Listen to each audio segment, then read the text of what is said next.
Good evening, Professor. Good evening, class. This is David Maxwell, otherwise known as Maxie. And once again, I'll be presenting to you from lovely Mount Vernon, but not historic Mount Vernon. Uh, Believe it or not, once again, I am actually at home, so I can uh, not feel rushed, although I did just get off a shift, but it's a little bit nicer to present from my home. That's a little bit more enjoyable. I feel a little more relaxed and less rushed.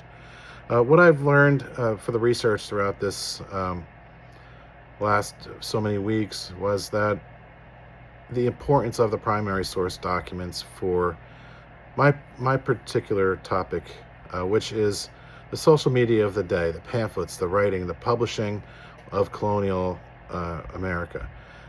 There was a lot of back and forth between the famous founding fathers. The colonials wrote everything that they thought out on pamphlets and papers and publications and newspapers, very similar to magazines, and you name it. They also rebutted each other.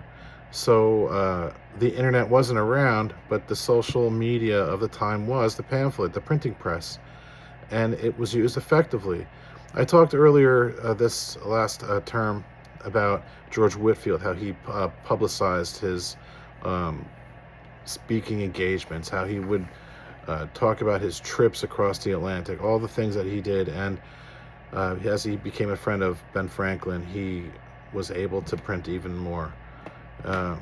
One thing you don't get when you're at work is the cats jumping up behind you and interrupting you.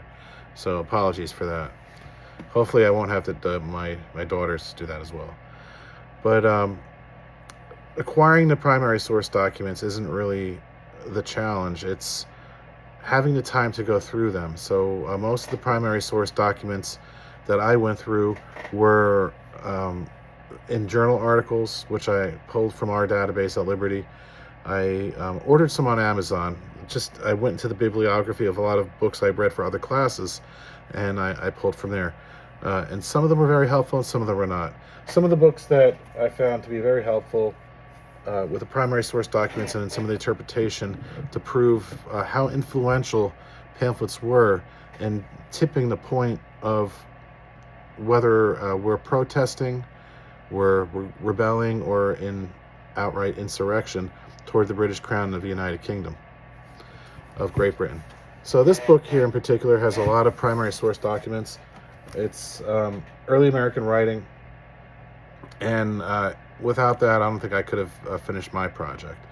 But it shows the prolific nature of the colonists, of their thoughts, their fears, their contradictions, including the founding fathers, and how they were conflicted on whether they're loyalist, whether they're lukewarm, whether they have no opinion, and whether they should continue on business like usual.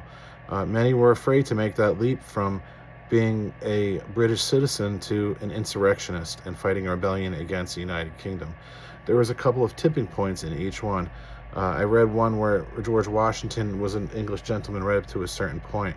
He was a landowner in Virginia. He was wealthy. He made a name for himself, and that could have all been taken away and destroyed, whether the outcome of the rebellion and insurrection and war went the other way toward Great Britain. Some of the other opinions, more toward the religious side, was reading the Bible with the Founding Fathers by Daniel Dresselbach, and also From Silence to Statement by Ben Franklin.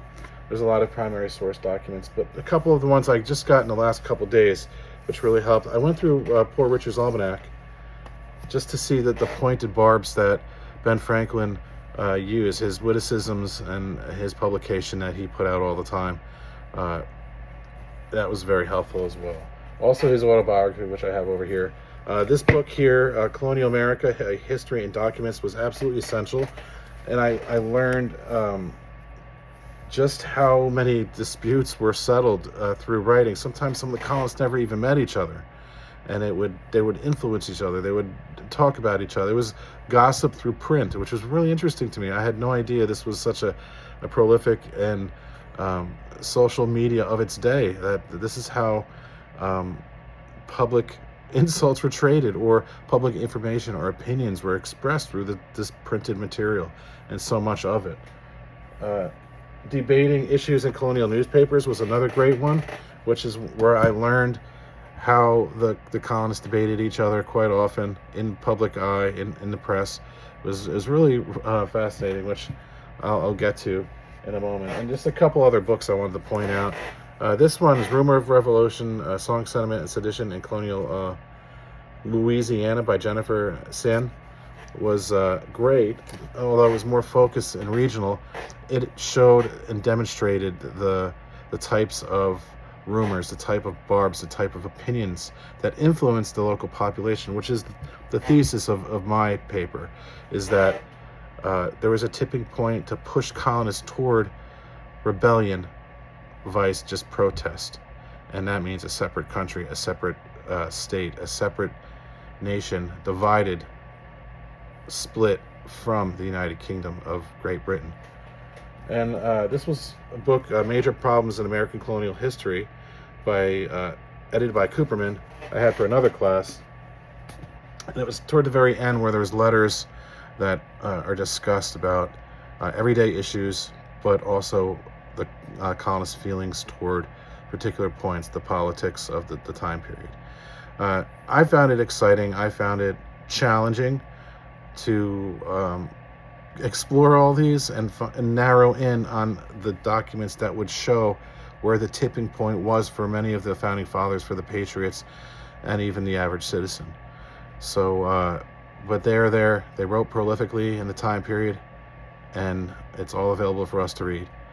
Thank you very much. Please let me know what you think, so I could change or add to. I know this is getting a little bit long, so thank you very much for hanging in there with me.